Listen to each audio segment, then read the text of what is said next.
রোকেনা এবার যখন মুহাম্মদের শরীরের ভেতরে হাতটা লাগায় দিলেন, মুহাম্মদ হাতটাকে ধরিয়া আছাড় মেরে জমিনে ফালাইলেন। তৃতীয়বার বিশ্ব নবী রোকেনার বুকের উপরে উঠে বসলেন।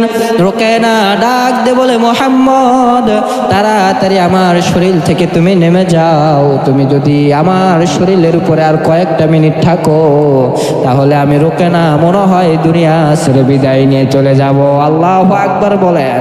বিশ্ব নবীর শরীরের ভেতরে আল্লাহ তাআলা এমন ক্ষমতা দান করেছে, এই নবী পৃথিবীর বুকে সবচাইতে শ্রেষ্ঠ রাসূল, জিনার মতন পৃথিবীর বুকে আর কোনো নবী পাওয়া যাবে না।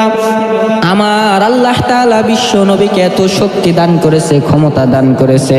কাফের এসে বিশ্ব নবীকে ডাক দে বলে, মুহাম্মদ এ মুহাম্মদ তুমি যে আল্লাহ তাআলার নবী, আমাকে একটা মুআজিজা দেখায় দাও, আমাকে একটা নমুনা দেখায় দাও, তাহলে আমি বিশ্বাস